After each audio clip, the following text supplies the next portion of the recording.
Hello, everybody, and welcome back to the conference that is hosted by Climate SAN.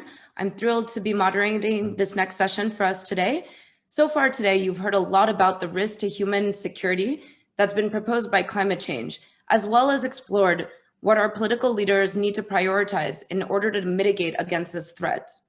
In this session, our speakers are going to give you a closer look at some of the more detailed strategies that can be employed to address conflicts, build stability, and accelerate action. You're all familiar with the process by now. You can add your questions into the chat along with the name of speaker you would like to address your question to, and we will pose these questions to our panelists at the end of the presentations and during our Q&A. We'll do our best to get through as many of these as possible. So I'm really thrilled to introduce two speakers who will be presenting together.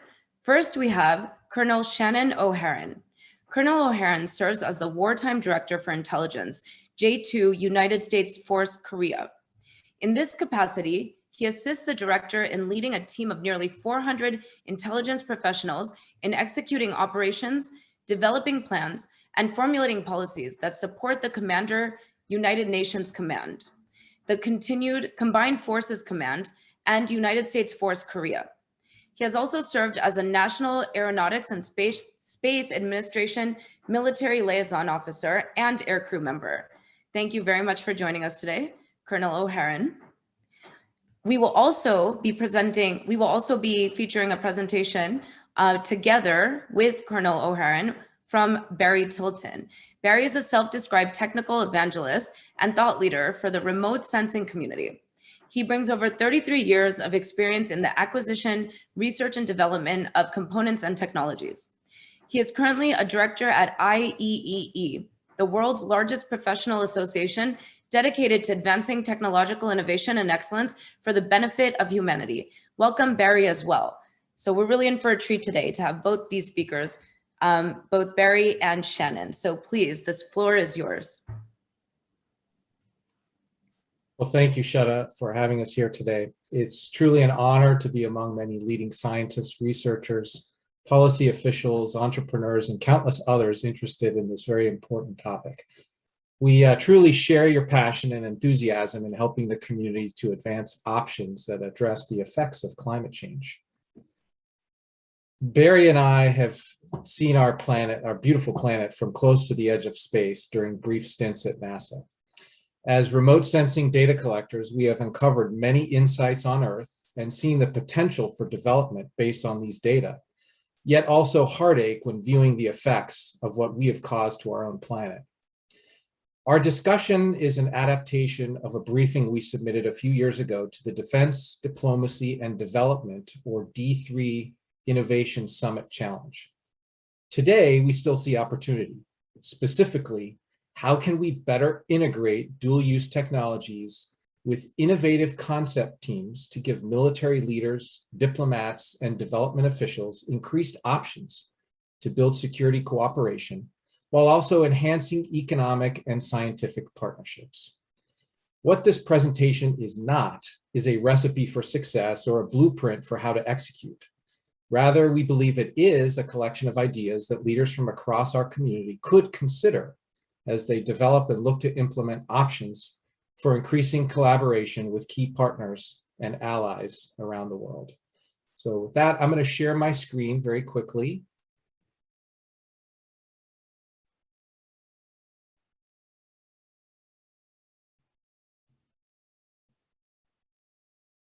And then highlight a few caveats and some context. So today we are here as Shannon O'Haran and Barry Tilton. So please understand that the views, concepts, and ideas presented here should not be construed as official policy and/or endorsement of a position or concept by the Department of Defense, the United States Air Force, Oracle America, or Maxar. Rather, and as stated previously, some considerations we believe worthy of further scrutiny by experts like those in attendance here today, based on work that we previously submitted. So as stated on this slide, let me just go back one. Here's the big picture. And when I presented this to the White House Office of Science and Technology Policy, the first question they asked me was, Does this D3 Innovation Summit have any money? And to this day, I still don't know for sure. I'm going to let the audience members read this on their own, but a quick note on accelerate, change, or lose. This phrase was coined by the current Chief of Staff of the United States Air Force, General C.Q. Brown. In short, to remain relevant on today's world stage, we must accelerate our efforts to modernize and adapt to whatever crisis of the day is, and then take action. The alternative is we lose. Today, more than ever, and I don't believe I'm alone in saying this, we're at an inflection point, perhaps even beyond a tipping point, depending on which experts you speak with. Suffice it to say, the time for action is now. The time to operationalize is now. And the time for accelerated change is now. In short, this is what we propose to do. Again, not a recipe for success, but rather considerations based on our collective expertise. With that, I'll turn it over to Barry.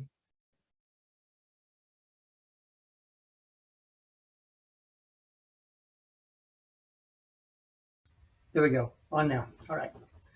So in the traditional sense of understanding things that is used by the news media, we want to go to the 5WH context of what's going on.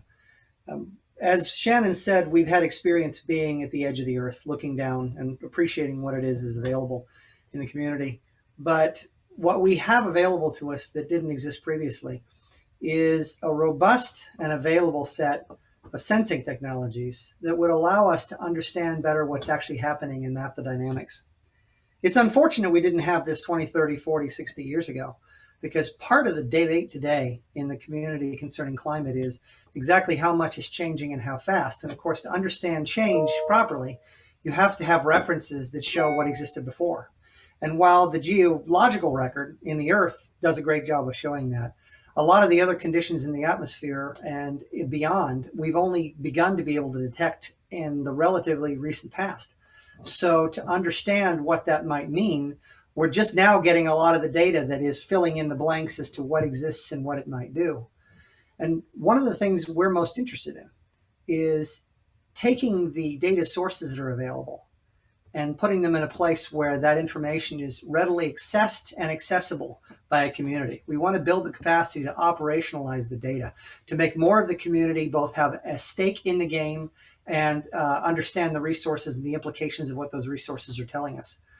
There are a lot of technologies available in the various governments of the world, in commercial entities, and in the hands of individuals these days that actually provide part of what's an ISR, or intelligence, surveillance, and reconnaissance is the term, that is for sensing data sensed and understood across the community, most of it remote, which means we can see all over the globe, but only in pieces and swatches.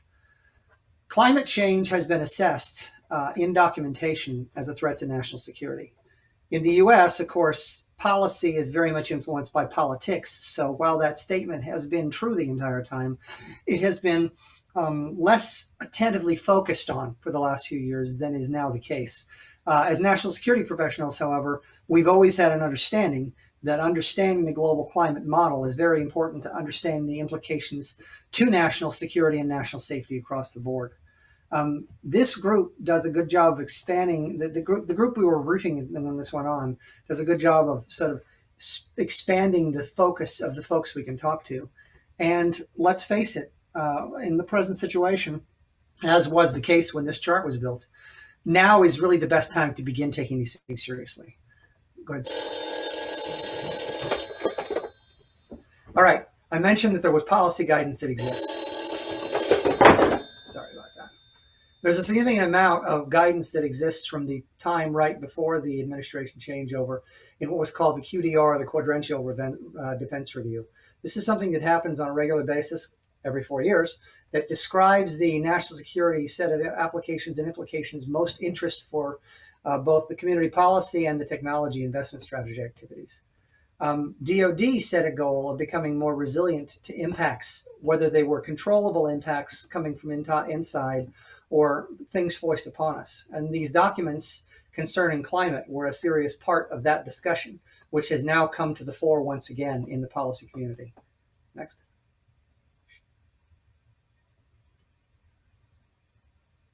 Didn't we just go back?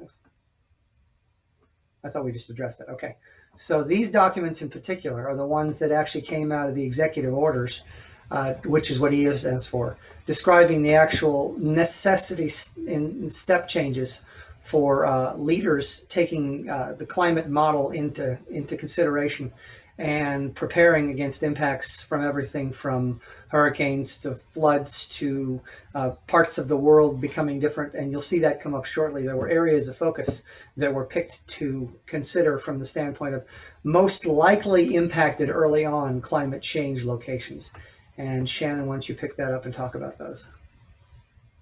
Sure, thank you, Barry. So the question I believe this forum is seeking to answer is, what can we do now?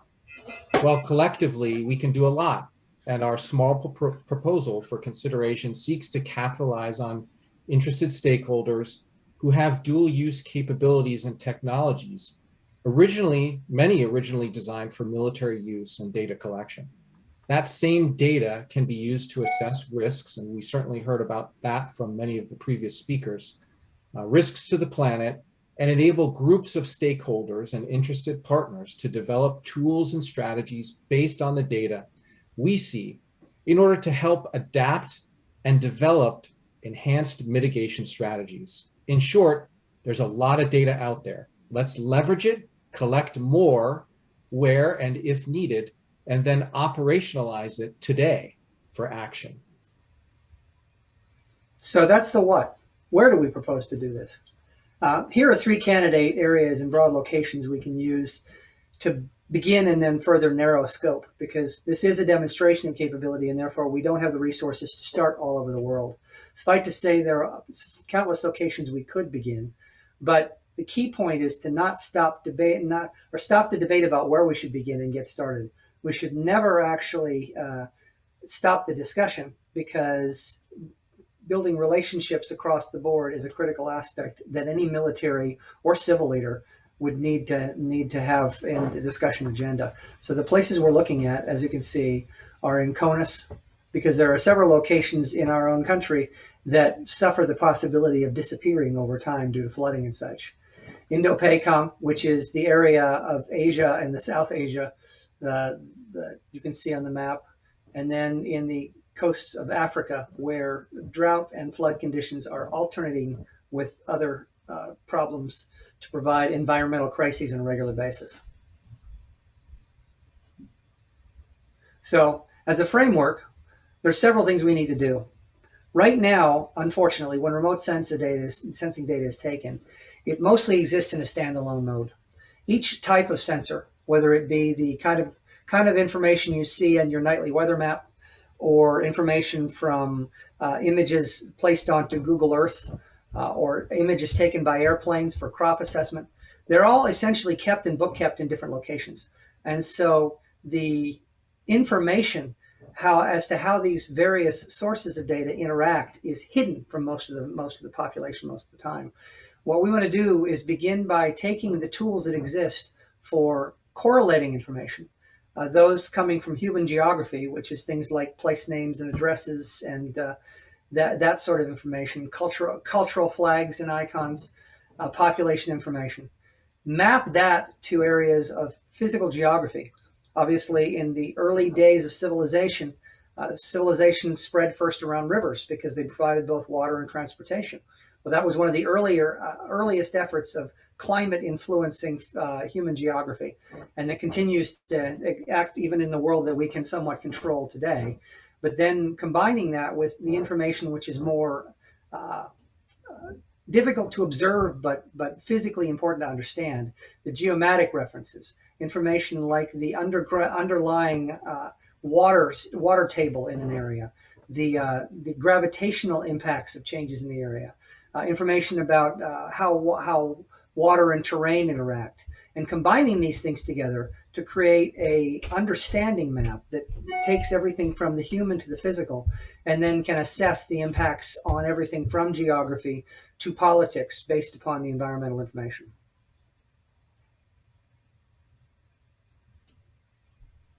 So as my big boss in the United States Air Force says, it's time to accelerate change. The risk, if we don't do that, is we lose. As we've highlighted here today, there is plenty of opportunity, and we see success in leveraging dual-use technologies and capabilities to help build capacity, strengthen relationships, and enhance scientific and economic cooperation. What's missing? Sponsorship and funding, coordination with key stakeholders. Let's finalize a concept of operation or operations that we can begin to socialize with key partners and allies around the world, and then get after it. Thank you very much, ladies and gentlemen, and back to you, Sweta. Thank you very much, Shannon and Barry. And thank you for being able to pronounce my name. It's not an easy feat. That was a fascinating conversation. And again, to our audience members, please do write any questions you have into the chat and share this information widely with your networks. This is the kind of information that audiences aren't necessarily privy to. So we encourage you to really get this out there for overall benefit to what we're trying to accomplish together as a security community with the hashtag #ClimateSAN. So let's move on to our next speaker. And he is Robert Baines, President and Chief Executive Officer of the NATO Association of Canada, one of the co-sponsors of this conference. Robert Baines will be discussing the increasing security through international cooperation. We look forward to hear what you have to say to us today, Robert. We had the opportunity to hear from you a few weeks ago at the media advisory event ahead of this conference, and what you shared with us was super fascinating then and highly relevant for this audience. So please, the floor is yours. Thanks so much, Sweta. I really appreciate that. Super exciting is something I always endeavor to be. Earlier today, of course, we already heard the excellent briefing of Michael Rule from NATO headquarters, and I hope you all enjoyed that. I'm pleased to help give our audience some further comments as to why it is so important that NATO is recognizing and responding to the challenges of climate security. I want to start off exploring the foundations of NATO and how those foundations make the organization a prime tool to put work on the awareness, adaptation, and mitigation of climate change, as you will have already heard from Michael. We often forget how remarkable multilateral non-zero-sum institutions are, but the international rules-based order was only brought about after the horrific events of the Second World War. We suffered and we learned. We learned through building institutions that collaborative problem solving was the best way to maintain human flourishing and the best way to stay resilient. The North Atlantic Treaty Organization proves this completely. It was created to apply collaboration to maintain peace and security. NATO's governed itself by the maxim that an attack upon one is an attack upon all. The importance of a united dedication to our allies and the maintenance of peace through strength is essential. The cry of an attack upon one is an attack upon all allows threats that impact one ally to be recognized as a threat to all and to be put as a burden on everybody's shoulders. What a perfect situation for tackling climate security problems. This fits in very well to the framework that already exists for NATO, as it is obviously climate security, a threat to all. Over the past few years, this identification as a threat has grown ever clearer. On April 22nd of this year, at the Leaders Summit on Climate, the Secretary General of NATO, Jens Stoltenberg, stated that climate change is the defining challenge of our generation and a crisis multiplier. I think we've heard quite a lot on that already. I don't really have to belabor the point, but as such, the Secretary General has declared that NATO must set the gold standard on addressing climate change as its security implications. Before outlining the three areas where NATO can play a crucial role in fighting climate change, I'd just like to highlight a little bit about the background of the Secretary General, because when talking about the origins of NATO itself, it seems like this amorphous organization, multilateral conglomerate. Well, it's made up of people, It's made out of experts and people who are really dedicated to the ideas of peace and security and to maintain that which was born out of such hate and conflict of the Second World War, that we were able to rise out of that with some understandings of peace, prosperity, and security, and the institutions that can help maintain that. Well, Jens Stoltenberg is kind of a perfect person to bring forward the climate security challenges to NATO. Climate change has always been a passion of his. His first job in government was Deputy Environment Minister of Norway, where he served as Special Envoy on climate change to the United Nations. And growing up in Norway, the Secretary General saw firsthand the impacts of climate change and its effect on the environment. He was taught that temperatures in the Arctic would hardly rise above freezing. However, in 2020, temperatures in Norway rose to levels that turned ice to slush and melted parts of the Norwegian permafrost. It's no surprise then, from this real-world example, coupled with his professional experience, that the Secretary General believes that it is the responsibility of NATO to address the threat climate change poses to our collective security. Returning now to the Leaders Summit that I mentioned on climate, the Secretary General stated that global warming is making the world more dangerous. For that reason, it matters to NATO. Through the NATO 2030 initiative, which was started last year, NATO is stepping up its efforts to fight climate change, and the Secretary General expects all NATO leaders, as you heard from Michael earlier today, to approve a climate action plan. In his speech, he outlined 3 critical areas for NATO involvement, which were already explored earlier today. To remind you, they are understanding the threat climate change poses to security interests, adapting NATO's military assets and installations to operate in new conditions, and reducing military emissions. I obviously don't have to belabor them too much because Michael did go over them quite a bit, but just to dip into them a little bit, NATO commits to using its unique capabilities and expertise to understand the effects of climate change better. That means a lot of data crunching is happening, both collection and analysis. The reason this is so significant is because NATO allows 30 NATO allies to work together on this, to use their own instruments, their own data collection policies, and to bring them together in what is the miracle of interoperability, making sure that various aspects of analysis can work together and that we are comparing apples with apples and oranges with oranges. A huge value that NATO has. And I want to remind you of the power of this effect as it includes all 30 NATO nations, and that allows us to really leverage that collective work again. Second, NATO will work to adapt its operational functionality as per the changing environment. And again, this, Michael mentioned it this morning, this involves so much experimentation of all 30 NATO allies, and I should mention NATO partners as well, trying to tackle this together to see what ways NATO can integrate this kind of environmental security planning into conducting future military exercises with climate change in mind, including the response to civil and natural disasters that we've already mentioned earlier today. Finally, the third aspect that NATO's going to be integrating into their climate security approach is that NATO will play a key role in reducing military carbon emissions. You just have to think about it.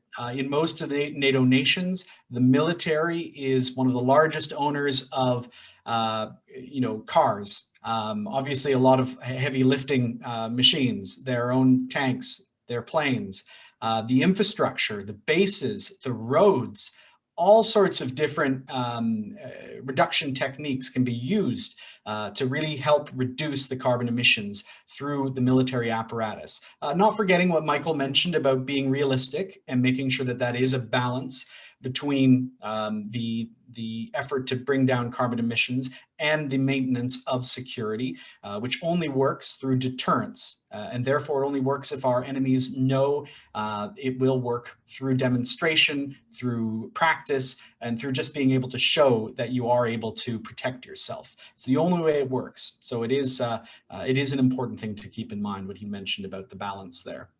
Again, the huge value of this is the leverage NATO can give as a result of the various experiments of the 30 NATO countries, all tinkering with how they run their bases, what kind of fuel they use for their kit. It's really quite impressive.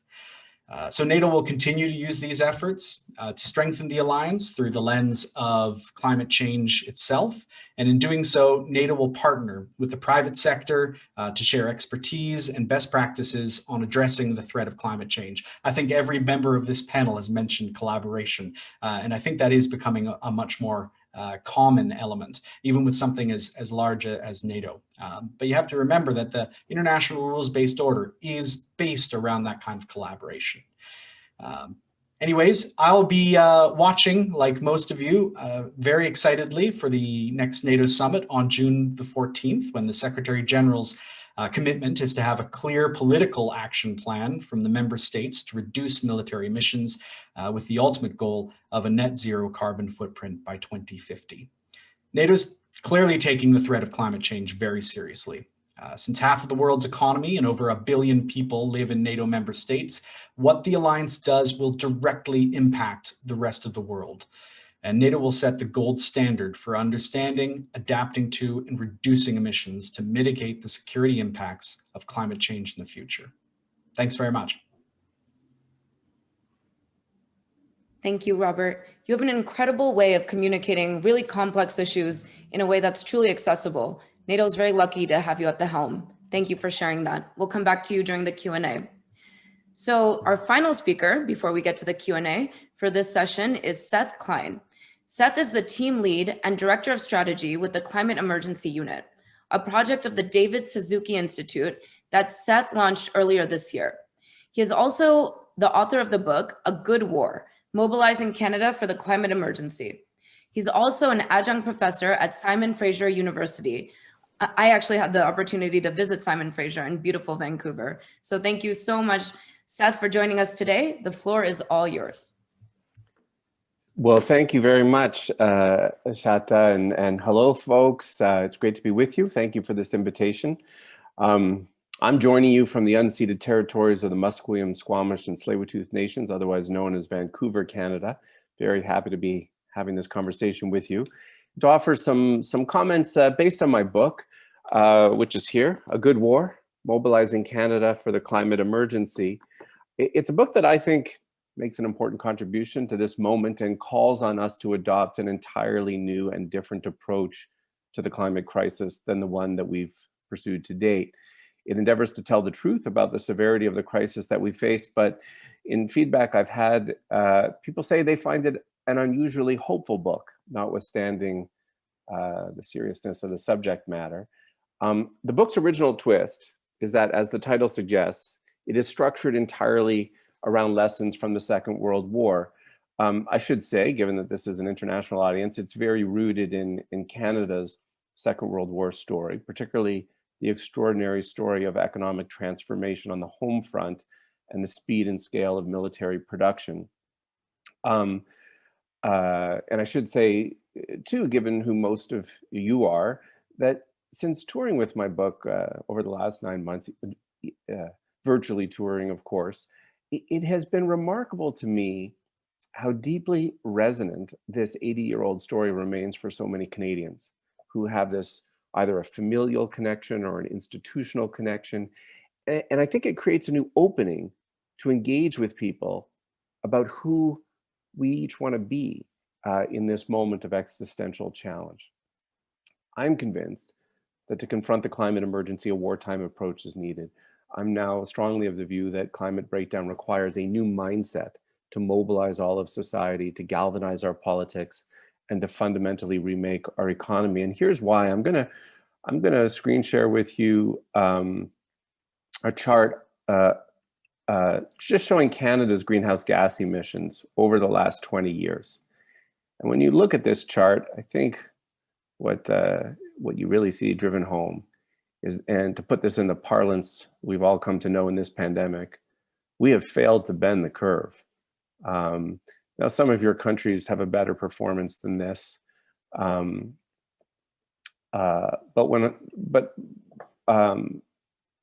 big picture, we are not on a path to stave off a horrific future for our kids and future generations. We have run out the clock with these distracting debates about incremental changes, but where it matters most, actual GHG emissions, we've accomplished precious little, and we are now staring down this harrowing gap between what the science says we urgently have to do and what our politics seems prepared to entertain.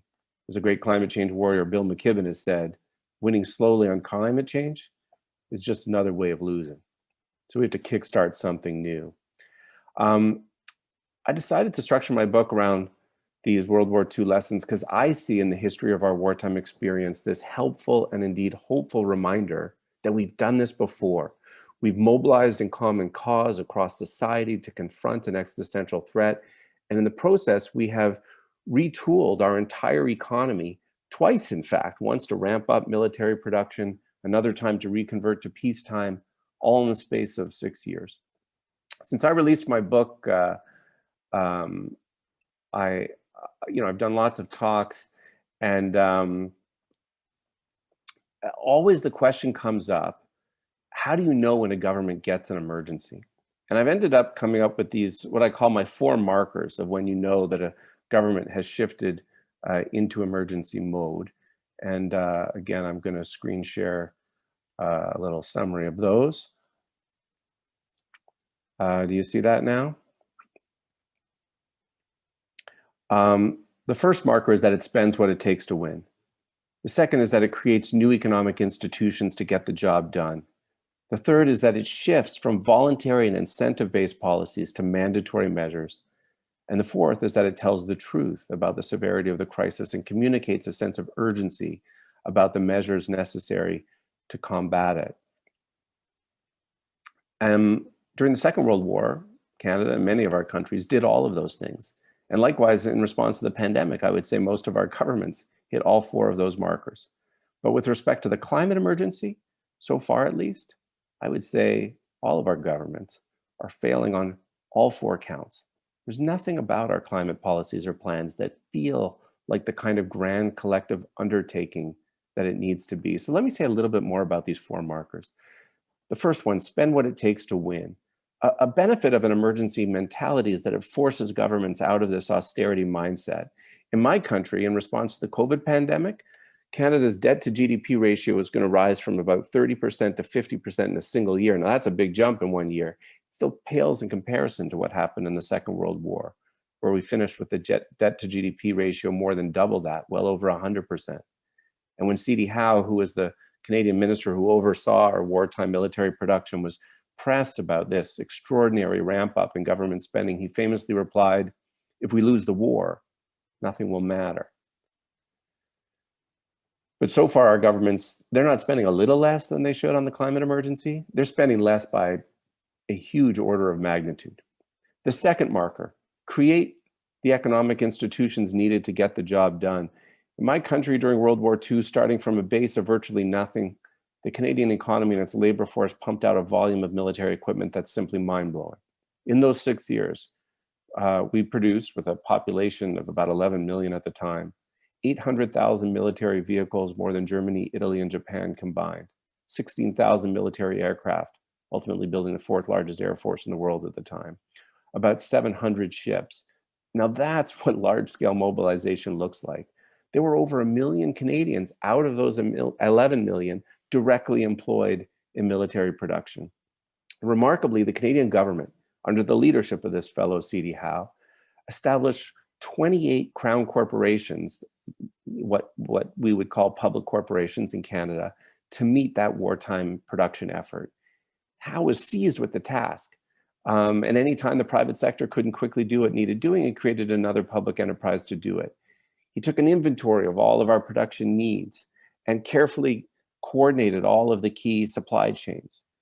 But in response to the climate emergency, we've seen nothing of this sort, where the Trudeau government in its time in office has created 2 new crown corporations, one of which is a pipeline.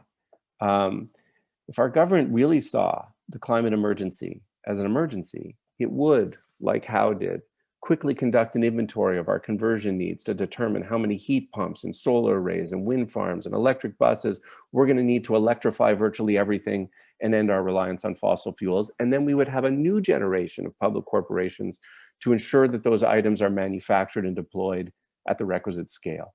The third marker, shift from voluntary to mandatory measures.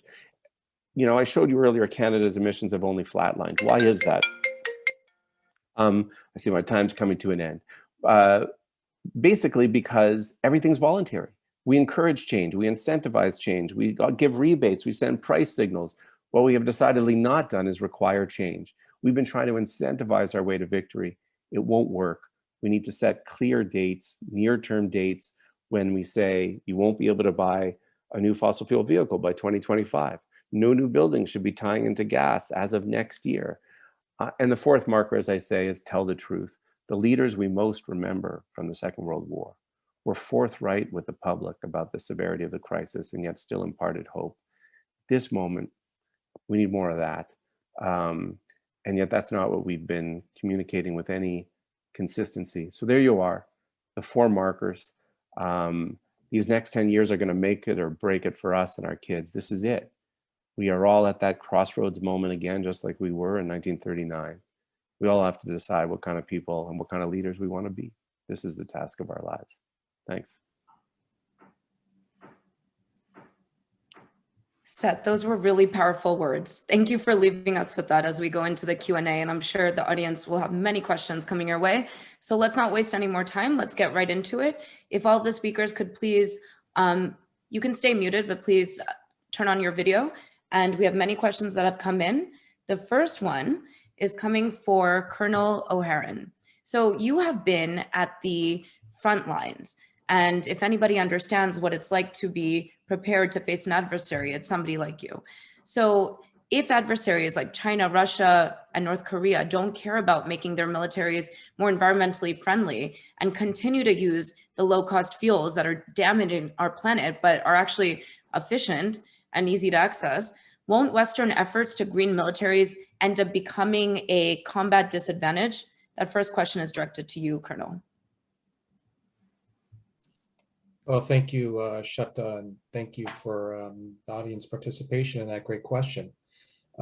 It's complicated, sure, but I would go back to some of the kind of the four pillars that Professor Klein highlighted. And you know, Western democracies, we I think like to pride ourselves on highlighting the truth, and in so doing, I think we can leverage technologies to uncover opportunities and lead by example. Yes, it's absolutely difficult, but if we take the lead and highlight where there are issues and problems, and while trying to make that transition to more environmentally friendly and sustainable fuels, we can be an example for others to follow. Thank you for that. And you and Barry shared your model right at the beginning of this session. Barry or Shannon, do you mind sharing some examples that can lend credibility to this model that you shared? The audience would like a little bit more detail. Shannon, shall I start? Sure, go for it, Barry. If you look at the situation when we were first removing ourselves from the first conflict in Afghanistan, we were asked by the government to come help understand what their alternatives to being in the wartime mode they were in. This is a long time ago now, and the war's continued apace since then. But back in 2006 and 2007, we were asked to go in and bring sensing data to the community. And we brought in with us a research vessel that was able to determine there was nearly $1 trillion in lithium deposits available in the country. This was an opportunity to change the economy of that country to something which would be useful. And it was an environmental survey done to actually understand what they could do with crops that actually brought this out. So you don't even necessarily know what the implications of the data collection are going to be. But if you're looking for alternatives to fossil fuels, for example, the same surveys done with the models we're working on to characterize the ocean mobility also provide indications as to where wind farms could be effectively built. You got to take data from hydrography and actually can determine places where better use of geothermal resources might improve the alternative for power distribution. What we need to do is better understand and measure the environment of the places we're living in with all the sensing available and do the data correlation to bring those things to the table. And in doing so, we can increase the awareness of the national security community on where threats might exist and therefore where hostile conditions might cause problems and where resources might be available that we didn't previously understand. Thank you. Thank you for sharing that. Shannon, would you like to add anything? Sure, Sweta, I'll just highlight the model that we use in Afghanistan.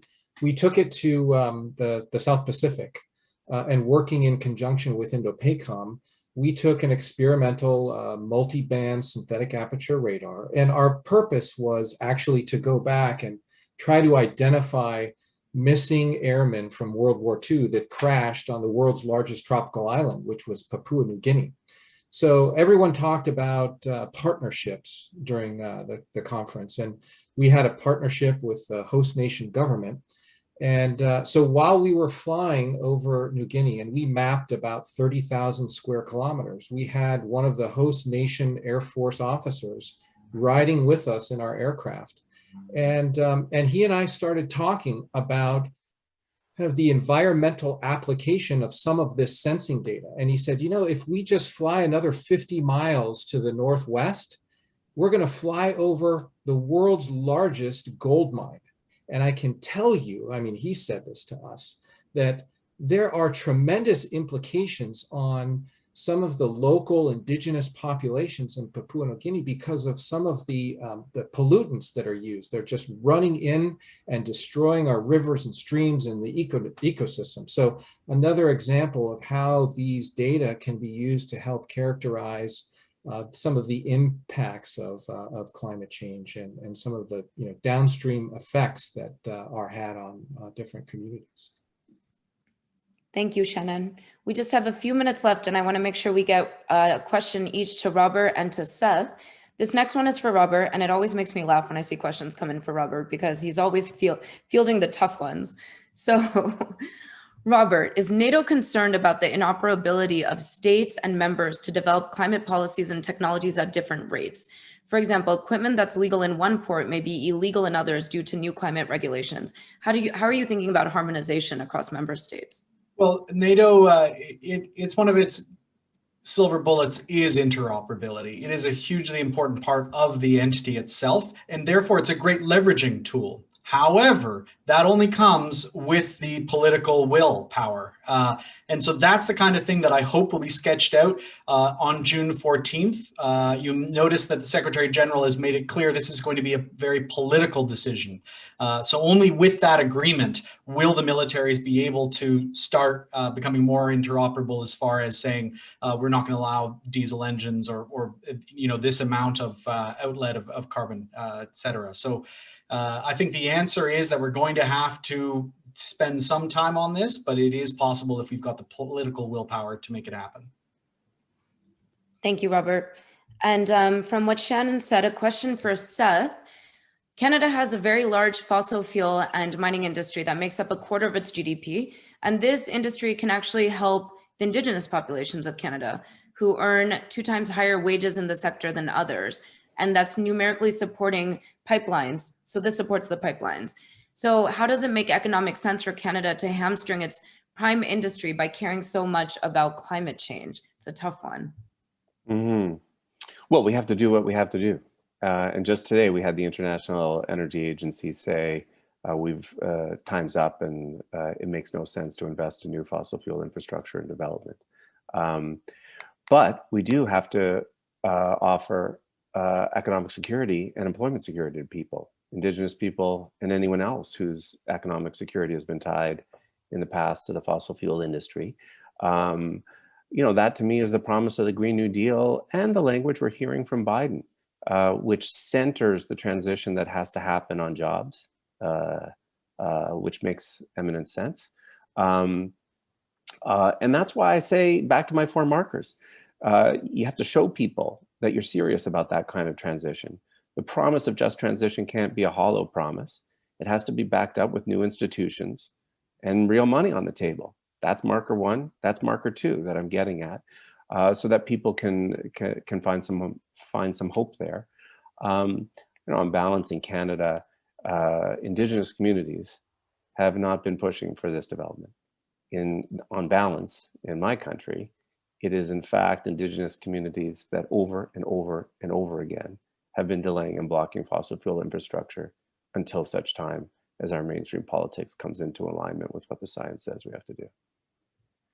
Thank you, Seth. I hear it from Indigenous communities all the time that this is something that they've been experiencing well before the rest of the world caught wind. So yes, we need to become partners with especially those most vulnerable here in North America and around the world. Thank you so much, gentlemen, for joining us today on this panel. Thank you for the work that you do, for your expertise and contributing your expertise and your time and taking a moment to share all of that with our audience today at this Climate SAN conference. Really appreciate it, Seth, Shannon, Barry, and Robert. With that, we will close out this session.